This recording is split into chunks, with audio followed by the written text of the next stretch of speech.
I want to welcome you to this leadership series. It's focused on people in the context of AI era. The title says Defearing the Future. In AI era, lots of people are focused on technology, what technology needs to be implemented, how that can be leveraged. We thought it'll be quite interesting to talk about people, human dynamics. How can we take the people towards the future and make the enterprise successful? There is a research which is focused on new work, new world. It talks about roughly 93% of jobs are they are already getting impacted by AI. So in this context, how do enterprises plan their future where they can take the most valuable asset of any company, people, in their journey towards success? We focused on three C's. The C's being first C being culture, second being career, and third being continuous learning. Today, we want to focus a little bit more on continuous learning. Continuous learning is more than learning and development program any company offers. It's actually almost like oxygen which we breathe where we are continuously learning. It's a culture. It's how we create an environment where people are helping each other to rise together. And what a delight to have my co host, who is Vladimir Lukic, Managing Director and Senior Partner from BCG. What's more important is he's global leader of tech and digital advantage. Absolutely perfect candidate to have this discussion. He's a trusted advisor to many large and complex enterprises, helping them not just to navigate, but to leapfrog in their game of AI. He's known for realism, he's known for helping clients to deliver measurable outcomes in their reinvention journey. What an honor, Vlad, to have you on this as a co host. So, welcome. Thank you, Ganesh, and pleasure to be here. And I'm really excited about how you framed the topic and the series ahead. And truly, as you said, the times are changing really fast, and it is about building this capability for each one of us to be able to digest all the new technology coming at us at the pace it is, and infuse it into all the workflows that we do. So, pleasure to reflect on what we're observing out there together with you. To kick it off, in what we see in an organization when you talk about people, because we are all very, we have our emotions, we have perspective as individuals. You see a spectrum of emotions ranging from fear to excitement, reactions ranging from fantastic support to resistance, and this entire spectrum is playing out in the enterprise. So, could you share with me? I mean, some people call it hesitation at people level. Could you share with me some thoughts on how BCG or your clients are tackling this? What are the methods you would suggest that will work to bring everybody together on this journey of tectonic shift caused by AI? Yeah, and first to just reiterate what you're saying, we're seeing both extremes, right? Pretty much in every organization. On one end, the teams and individuals that deploy this technology, we're seeing faster throughput. We're seeing first faster time to first passes in developing documents or developing materials that they're working on. We're seeing fewer handoffs in the interactions. On the flip side, though, we also see a number of folks where there's inconsistent usage, there is hesitation, there is fear, and they don't really see the benefits. And I'll reflect a bit. It can even backfire in some instances. So we see both extremes. That being said, the organizations that are emerging as leaders today in AI adoption, 80% of them focus not just on deploying the tools, they focus on rethinking how the work is being done. They focus on reshaping functions. end to end, which is a new muscle to be built, right? For every single organization. And the ones that actually do lean in, we do see step change function performance, right? We see 30 to 50% efficiency improvements in those specific functions. So that is what we're seeing. But I'm also curious to see, how do you see when slower deployments are happening? Is it due to hesitation, or is it because of the tool not being ready and the environments not being ready for them? So curious for your reflections as well. When there is ignorance, it many kind of emotions start occupying the space of ignorance. So communication has played an important role. And secondly, even career planning, learning and development. But apart from that, one thing which has worked in our organization, starting with our CEO Ravi Kumar, is walking the talk. They have his approach to work has changed. The topics which he talks about is different. The way the decision making is being done is different. So there is a saying that leaders cast long shadows. So combination of elements are at play. But regardless, there are a group of people who are very fearful, excited, and our role is to take them in this journey. But what is most important for all of us to recognize is an organization can provide that environment, the support system, but people have to come up. If some people decide to just watch the show by the sideline, then it's going to be a difficult thing for them in the future, because they will get divided between victims and victors. And the world has full of opportunities, and if we start learning, growing, changing, leading change, I think the world is going to be will have more opportunities for many people. So, maybe we discuss a little bit deeper about the fear and the role of AI. If you walk the hallways, if you're doing town halls, you get to hear, is my role going to go away? And you have media reports, these jobs are going. Many CEOs have also gone on record to say, oh, I'm cutting my workforce because AI has arrived. So this is causing in fear. Could you share with me your perspective of how actually people will become more relevant in the AI era, as AI makes them potentially can make them more valuable? Your thoughts on that, Vlad? Yeah, and it's interesting. There is the broader backdrop of what the executives think, and then what I'm experiencing personally out there. So on the broader backdrop, we are seeing. We just did a survey with 2,000 executives, asking them what do they see in terms of the change, and do they expect headcount reduction or increase. Only 10% of them expect a headcount decrease, right? Which was surprising. We expected much larger numbers, but 70 to 80% of them expect headcount to remain the same, and 10 to 15% expect headcount to increase.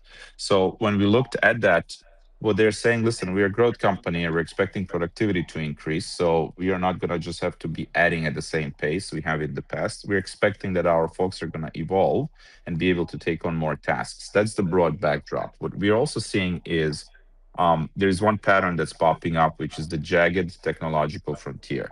And what we're seeing within that backdrop is um, people that know their domain and they know content they're working on, and they know how to evaluate and judge and sanity check what comes from these tools, are increasing their performance. Call them cyborgs, call them centaurs, call them bionic, right? They're using these tools to turbocharge their abilities, and to provide more output in the same amount of time, higher accuracy, higher quality, etc.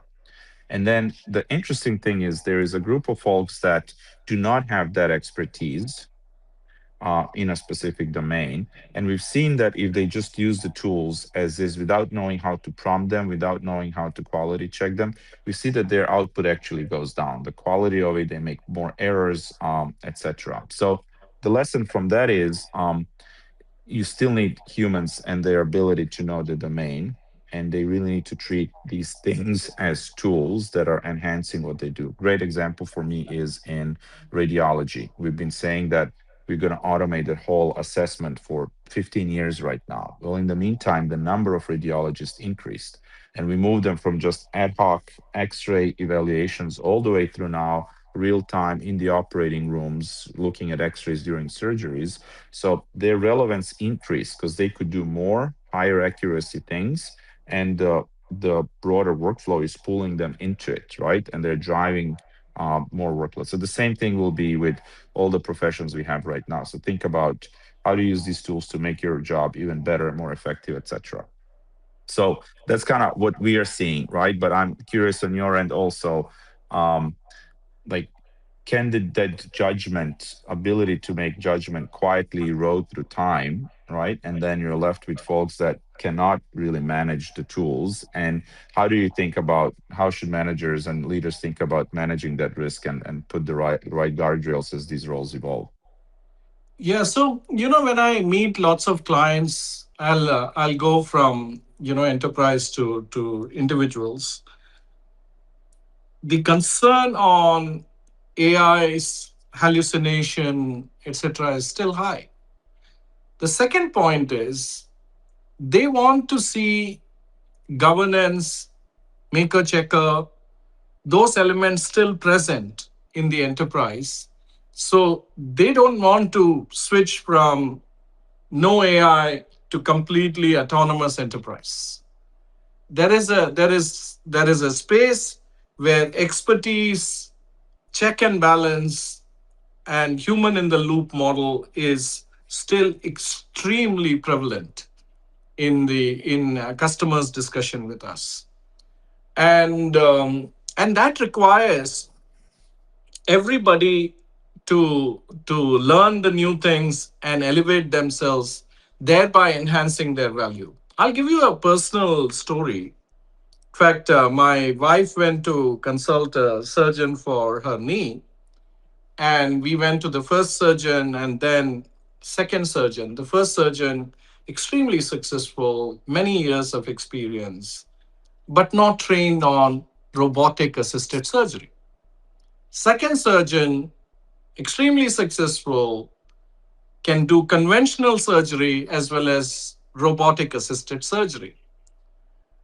And uh, in some ways, as a patient, she has a she has greater choice with one Mhm. surgeon versus the other, without any direct influence, because I mean she is the patient, she has to make her determination. She is leaning towards the surgeon who can do both robotic assisted surgery and conventional, because she believes that he would be able to give a judgment which is best for her rather than just one school of thought. So, this is an example where if one trains themselves, learns latest skills, how they are able to elevate themselves and enhance the value that they create. I think that is the key essence of continuous learning and basically embracing the future with greater optimism. Could you share with me this? The phrase continuous learning um, has been in place for probably centuries or at least decades. What do you see as the biggest barriers in implementing this in an enterprise, and what do you advise your clients that how can they bring continuous learning at play? Yeah, I would say there are two barriers that I see, and I like how you framed it. It's been there forever, right? The best performers everywhere have figured out how to keep learning new things, think around the corners, anticipate things, build skills, be relevant, right? But what I see as two barriers today are One, when the learning is separated from the execution, and the second one, when the environment doesn't feel supportive of that learning. So let me bring both of them to life. A lot of these tools are helpful in the moment when we're doing things, right? And if I take people out of it and take a marketing professional that is really using these tools to speed up copywriting, etc., or new content generation, I take them out of the workflow and I take them into classroom and teach them concepts of how LLMs work, etc., and it's unrelated to the task at hand. We're seeing a lot of people don't get, they don't realize what the benefit is. We're seeing much more effective um, situations where when they're in the workflow, a co-pilot suggests a specific action or says, hey, did you know you could do this in a different way? Or that we intervene and say, for this task specifically that you're about to do, that you've done thousands of times in the past, try using the following tool to do that in a different way. There where we see better adoption, better usage, better connective, the dots get connected faster, but very few organizations know how to do that and infuse it into the trainings. For example, we are upskilling our engineers. It is not a separate set of trainings. It is an engineer observing them while they're doing the coding and asking questions like, well, why don't you try this prompt? And why don't you try this? And do you know that you can actually, with these settings, change this, right? Now, that it requires an effort and time, but it's happening in the workflow itself. And then the second one is if the environment doesn't feel supportive to the individual. So let's say we say the deadlines remain the same and we want you to learn these new things and we want you to train them um and to use them, but don't mess up. Like you still have the same timeline and you still have same level of quality that you need to deliver. And I'm left with a choice. I know it's going to take me 20 hours to finish my task. You're encouraging, you've given me 20 hours as a deadline, so I'm tight, and you're telling me use this tool. So now I can take the risk and start using the tool and spend 2, 3 hours on it and maybe be done because the tool is really good. Or I'm 2, 3 hours behind on a very tight deadline. So I'm just not going to take that risk. I'm just going to go do my task, right? But the way to resolve that is to say, listen, I know it takes you 20 hours for this. We're giving you 25 hours, but spend first 5 hours using the tool. And then, like, you don't need to do it forever. It is just a short period of time to give me confidence that I don't have the pressure and that I will be supported to actually give it a try, right? And then you start seeing step change improvements if you do it that way. Yeah. So that's kind of what we are seeing. But most of the leaders will agree that both learning is critical, but often it's treated as separate from the execution, right? And so, in your experience, what do you think needs to change to make sure that learning gets embedded much more into the workflows and show up in day-to-day performance? If you look at the context of an enterprise, we are all operating in a multi generation workforce today. The so called AI natives that are in our enterprise or going to enter our enterprise um, are probably not holding the biggest jobs. So, a culture which promotes reverse mentoring, a culture where one sees somebody saying "I don't know" as a position of strength rather than weakness. So you need to create an environment where people are ready to seek help and offered help, and create an environment where it's like oxygen. You're continuously learning, and an environment where teams are working together to succeed. I have seen so many times people sitting down with an expert and having conversation. How do you think this should be tackled? The person may be lower down the order. So you know maybe hierarchy that has existed before needs to be rethought in the context of AI, flatter organizations. So there is communication which permeates, it travels bidirectionally easily. Hmm.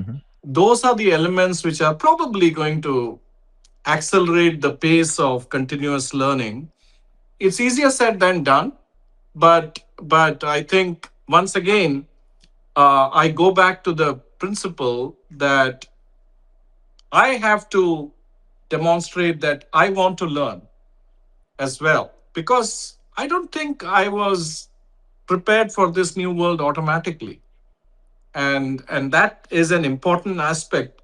But probably that's a good segue to talk about leadership attributes. What do you believe are the leadership attributes either they have to acquire or sharpen for one to take people along this, taking them along in this AI journey and making the enterprise not just a follower of the trend, but a leader of the trend, if I may. Any thoughts? Yeah, there are probably a few different ones. One is technical literacy. They just need to spend time on it and understand what these things can do and cannot. And uh, you can do it either by getting your regular coaches with you to do that. You can do it by spending your time on your own. I've seen very many different things. We just finished a survey, as I mentioned, of 2,000 CEOs. The ones that are leaning in say they spend more than 8 hours a week, so a full day, on learning about AI or getting their hands dirty. That could be in the form of 4 hours on a Friday with an engineer building code and doing something with one of the tools. It could be reviewing what the teams are actually building and going through the learnings and lessons, etc. But the first step is to just build intuition and understanding of what these things can do. And then the second one is helping their teams, get them the space, create the incentives for them, and then infuse it into every single set of conversations, right? So I have an executive who said, um, usually we have a week in between meetings, right? I want to do them every 2 days, and I want you to start every meeting with how did you use Gen AI to prepare the materials, and what did you learn from that process? So they increase the level of frequency and interactions, but they're demanding that some of these tools are being used as part of it, right? So those are kind of small interventions that the leaders can actually put the right context in the organization and help people evolve, right? And think through it. I think, first of all, in some shape and form, we all need to nurture the child in us because curiosity is critical for us to fuel the learning desire, if I may. I think we need to move away from the concept of command and control and have the ability to scale learning and growing. The critical aspect is, playing the role model's role of being a learning leader. Last but not least, the biggest aspect of any leader's role is communication. I started focusing on whether I'm spending more time in learning and whether I'm spending more time communicating, and sometimes even not sometimes working with the team to showcase a new approach to any problem, which includes AI first mindset. So all this combined together, I'm not saying I'm a perfect role model of a leader. I'm just sharing how I am thinking about it. And I genuinely believe, despite being 40 years in the industry, I still feel like a kid in a toy shop where I feel that there's tremendous opportunity ahead. So, and people like you have chosen to invest your time in this discussion, which shows that it's not just you're not just holding the knowledge, you're not just holding the experience, you're not just generating monetary value for yourself. You are stepping up to help sharing your experiences so enterprises and people they can rise together to the challenge of AI. So I'm extremely thankful for the time that you have devoted, and your global practice leader for digital advantage is in some shape and form. AI advantage and digital advantage is in some shape and form similar. So I'm glad that the first of the series I'm starting with you. So thank you so much, Vlad. I certainly look forward to continue the interaction beyond this video, because the process of learning and growing together has to cross the boundaries of organization. And I'm looking forward to collaborating and seeing how we can help many others and help ourselves to be successful in AI era. Awesome. It was truly a pleasure, and I look forward to us comparing the notes as all of this evolves and continuously learning together. Thank you so much, Vladimir.